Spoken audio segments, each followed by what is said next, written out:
वो वीर कण के रूप में माता के उदर में जब प्रवेश करता है तो एक रात्रि में मां का और पिता का, दोनों का वो जो वीर मिलता है, उस रज और वीर के मिलने से एक कलल सा बनता है। 5 रात्रि व्यतीत होने के बाद एक बुदबुदा सा बनता है। 10 रात्रि व्यतीत होने के बाद एक बेर की सी आकृति होती है। फिर उसके बाद उसमें धीरे धीरे मांसपेशियां बढ़ने लगती हैं। 1 महीने में उसके सिर निकल आता है। 2 महीने में हाथ पांव अंगों का विभाग होता है। 3 महीने में नख, रोम, अस्थि, चर्म, स्त्री पुरुष के चिन्ह प्रकट हो जाते हैं। 4 महीने में मांसादि 7 धातुएं प्रकट हो जाती है। 5वें महीने में चेतना जागृत हो जाती है। जैसे अपने चेतना, ऐसे 5वें महीने में गर्भस्थ शिशु की चेतना जागृत हो गई। जीव है पर चेतना 5 महीने बाद मां के गर्भ में जागृत। अब उसे भूख लगती है, प्यास लगती है। वहां की तापमयी जलन, पीड़ा, छोटे छोटे कीड़ों के द्वारा काटना। 6ठे मास में झिल्ली से लपटा हुआ मां की दाहिनी कोख में कीड़े की तरह तड़पता है। उस समय माता को कड़वे और खट्टे पानी की लालसा होती है, जिससे उसके अंगों में जाकर भयंकर जलन होती है। यह है भोग। वो कृमि कीड़े की तरह तड़पता है। मलमूत्र के गड्ढे में बीच में झिल्ली में बंधा हुआ वो जीवात्मा सुकुमार तो होता है, वहां के कीड़े उसे नोचते छोटे छोटे, वो तड़पता है। माता प्रसन्न होती कि जब बच्चा हिलता है बोले है, उसकी दुर्गति हो रही, वहां भयंकर कष्ट पा रहा है। ऐसा क्लेश होता है कि क्षण क्षण में बेहोश होता रहता है। माता के खाए हुए कड़वे, तीखे, गरम, नमकीन, रूखे, खट्टे, यही पदार्थ पाने की इच्छा होती है माता, क्योंकि उसको भोग भोगना है। उसके कोमल शरीर में भयानक पीड़ा होती है जब माता ऐसे पदार्थ खाती है। गर्भाशय की झिल्ली में लिपटा हुआ, आंतों और मलमूत्र से घिरा हुआ सिर, पेट की और पीठ और गर्दन एक कुंडलाकार, ऐसे कंकण जैसा, ऐसी आकृति गर्भस्थ शिशु की होती है। पिंजड़े में बंद पक्षी के समान पराधीन, ना तो वो हिलडुल सकता है ना बोल सकता है। बड़ा असमर्थ दुख को भोग रहा है। चेतना पूरी है। इसी समय भगवान द्रवित होकर उसे ज्ञान देते हैं, गर्भस्थ शिशु को, सबको। जे उसे ज्ञान होता है तो सैकड़ों जन्म के कुकर्मों से याद आते हैं, सैकड़ों जन्म के। ओहो, ये मेरे कर्म का ही फल, मैंने ऐसे कर्म किए इसलिए दुख भोग रहा हूं। बेचैन हो जाता है, कैसे निपट पाऊंगा, सैकड़ों जन्म के कर्म जमा है। अब महान अशांति उसके हृदय में, उस शरीर में भयंकर पीड़ा। कुंडलाकार शरीर है, हिल भी नहीं सकता है, बस कीड़े काटते, बड़ी तड़पन, बड़ी जलन, भूख प्यास की जलन। अब एक और भयानक जलन हुई, उसे स्मरण हो जाता है कई जन्मों के, सैकड़ों जन्मों के पाप कर्मों का। 7वां महीना आरंभ हुआ कि ज्ञान का उन्मेष हो गया। अब प्रसूति वायु उसे चला रही, तड़पता है वो। सप्त धातु में स्थूल शरीर से बंधा हुआ वो जीव भयभीत होकर के पुकारता है, अगर कोई भगवान है तो एक बार मुझे यहां से निकाल दे। वो विनय करता है भगवान से, कोई अगर भगवान है जिसने मुझे इस बंधन में डाला है, एक बार निकाल दे, यहां से जाके केवल भजन करूंगा। जीव कहता, जंतुरुवाच तस्योपशन्नमवितुम जगदिच्छयात् नाना तनोर्भुवि चलच्चरणारविंदम सोहम ब्रजामि शरणम रकुतो भयम में येने दृशी गतिरदर्श सतोनुरूपा। हे प्रभु, मैं बड़ा अधम हूं। ये ज्ञान भगवान की तरफ से गर्भस्थ शिशु को होता है। देखो स्वयं वो इतना कष्ट पा रहा है, फिर जब आप गर्भ हत्या करते हैं तो आपका पाप कितना बड़ा होगा सोचो।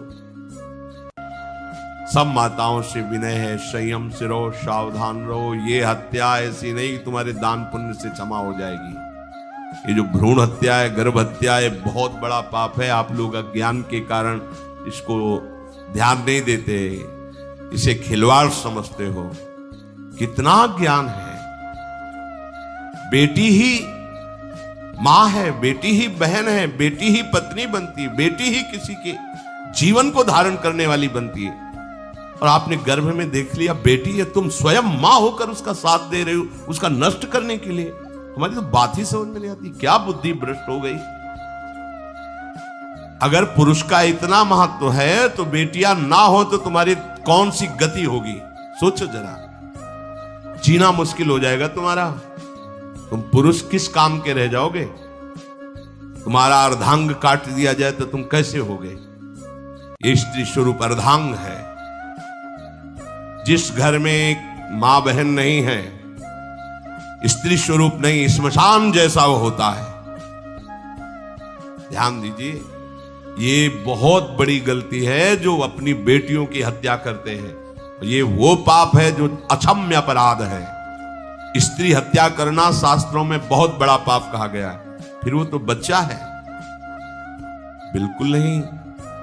जिनसे हो गया है, श्रीमद् भागवत का सप्ताह मूल संस्कृत से सुनो और भगवान से प्रायश्चित प्रार्थना करो कि हे नाथ भूल से गलती हो गई, दूसरा कोई उपाय नहीं। ध्यान से समझ लीजिए, तुम्हारे भ्रूण हत्या गर्भ हत्या के पाप को नष्ट करने में एकमात्र श्रीमद् भागवत समर्थ है, दूसरा कोई नहीं।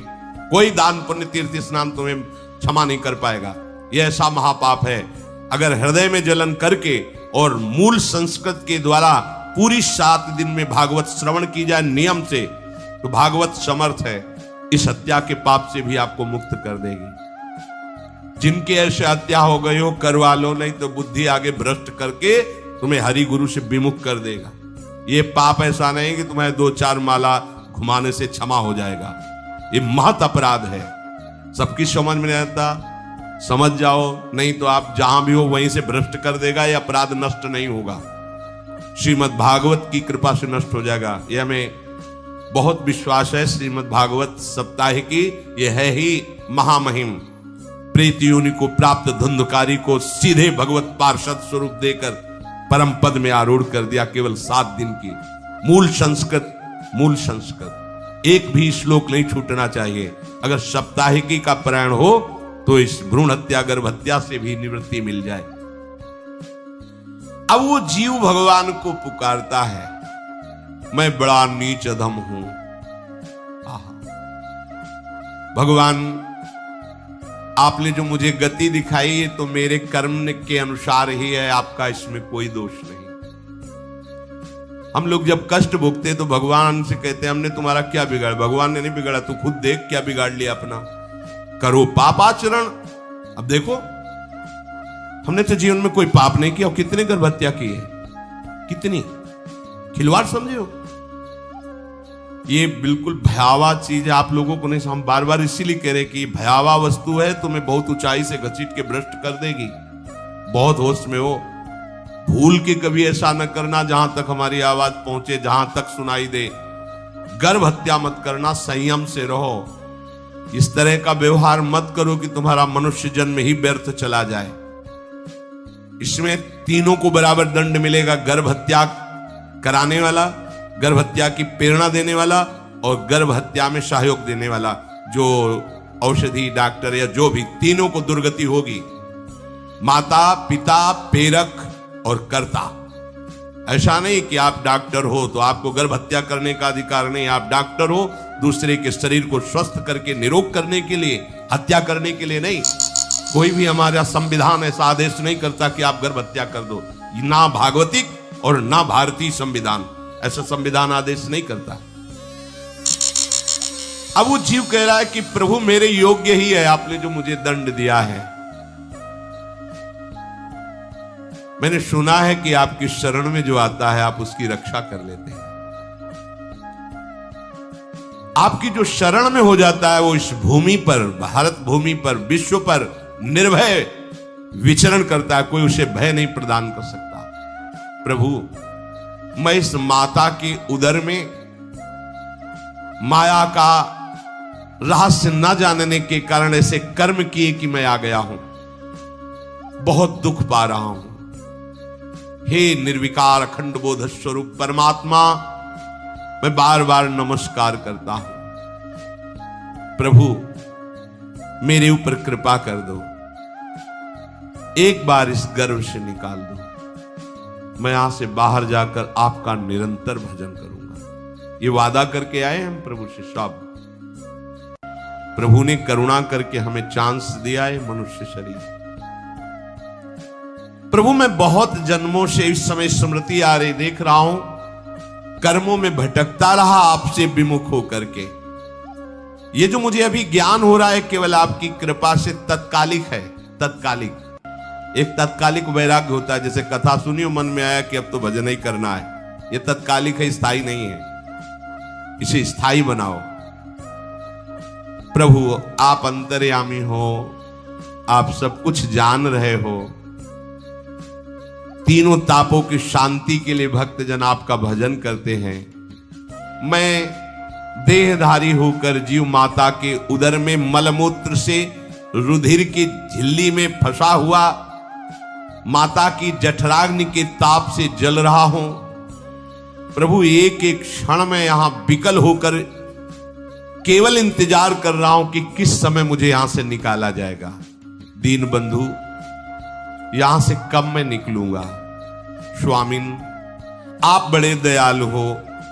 आप जैसे उदार प्रभु ने मुझ गर्भस्थ शिशु को ये ज्ञान दिया। हे दीन बंधु, आप अपनी कृपा से प्रसन्न हो जाइए। प्रभु, एक बार निकाल दीजिए, मैं ऐसा भजन करूंगा कि दोबारा संसार के दुख में नहीं आऊंगा। कपिल भगवान कहते हैं, हे माता, वो गर्भस्थ बालक शिशु भगवान से प्रार्थना करता है, भगवान का आदेश होता है, तत्काल प्रसव वायु धक्का मारती है। जे ही प्रसव वायु धक्का मारती तो उसको ऐसा भयंकर कष्ट होता है, जैसा पीछे लिखा है कि जैसे जिंदा किसी की चमड़ी उतारी जाए, ऐसा मां के गर्भ से निकलते समय उसे कष्ट होता है। वो अत्यंत कष्ट से व्याकुल होता है। उसी समय उसका वो ज्ञान नष्ट हो जाता है जो भगवान ने दिया था। उस समय उसकी श्वास की गति रुक जाती, जैसे किसी का गला दबा दिया जाए तो कैसा लगेगा। ऐसी ही पूरी की पूरी भागवती की स्मृति नष्ट हो गई। होश आया तब देखा कि वो बाहर पड़ा हुआ है, माता के उस मलमूत्र में सना हुआ बिष्ठे की कीड़े की तरह। गर्भवास में जो दिव्य ज्ञान प्रकट हुआ था भगवान की कृपा से, वो सब नष्ट हो गया। भूमि परत भा ढाबर पानी, तिम जीवे माया लपटानी। चेतन आई तो रोने लगा। वो ज्ञान कहां गया, वो ज्ञानदाता कहां गया। वो कहता कहां कहां, बोले थाली बजाओ, बच्चा हुआ है। और वो तो रो रहा है कि कहां, वो ज्ञान कहां गया जिसके बल से मैं कह रहा था कि बाहर निकाल दो, मैं आपका भजन करूंगा। सब खत्म ज्ञान। जो लोग उसका अभिप्राय नहीं समझते, वो उत्सव मनाते हैं, बालक हुआ है, वो रो रहा है, वो कहां गया ज्ञान, कहां कहां कहां। छोटा बालक यही रोक कहता कहां। अभी जो ज्ञान उत्पन्न हुआ था, जो अभी भगवान का बोध हुआ था, वो कहां गया, कहां गया। घर परिवार के लोग उसका पालन पोषण करते रहते हैं, उसमें कोई निषेध करने की शक्ति नहीं हो रही। मच्छर काट रहा है, दुख हो रहा, हटा नहीं सकता बालक। उस जीव को शिशु अवस्था में जब कपड़ों पे लिपेट कर इसे लिटाया जाता है तो इतना कोमल त्वचा होती कि कपड़े भी उसको, जैसे खुजलाहट है, पीड़ा है या जलन है, बिल्कुल कोमल त्वचा होती, कुछ नहीं कर सकता हो, पर रो सकता है। ना खुजलाने की, ना करवट बदलने की, ना उठने की कोई सामर्थ्य नहीं। बड़ा कष्ट पाता है बाल्यावस्था में, क्योंकि त्वचा बड़ी कोमल होती, दास मच्छर आदि जीव उसको काटते हैं। गर्भावस्था का कोई ज्ञान नहीं रहा, सिर्फ रोना ही रोना रह रहा। इस प्रकार उसकी बाल्यावस्था कटी, कौमार अवस्था आई, पौगंड अवस्था, इनमें वो खिलवाड़ में फंस गया। जैसे जैसे बड़ा होता जाता, चेतना, गुनगुना, ये कार, ये प्लास्टिक के ऐसे उनमें मगन है। देखो ना छोटे बच्चों को, अज्ञानवश इसकी ये अवस्था कट गई। बड़े भाग्यशाली ऐसे भी बच्चे हैं जो तुतला के बोलते, उनकी मैया कहती राधा बोलो, राधा। देखो ये सौभाग्य, प्रणाम है उन माताओं को जो अपने बच्चों को भगवान नाम बुलाती है कि आप बोलो श्री हरिवंश बोलो, राधे राधे बोलो। धीरे धीरे उसकी युवावस्था पहुंची। इस समय उसके अंदर एक भूत सवार होता है। जवानी का भूत है, ये सबके सवार होता है। अगर मंत्र चल रहा है तो भूत नहीं चढ़ेगा, नाम चल रहा है तो भूत नहीं चढ़ेगा, नहीं तो भूत चढ़ जाता है। ये कुछ भी करवा सकता है भूत, भूत ही तो है ना।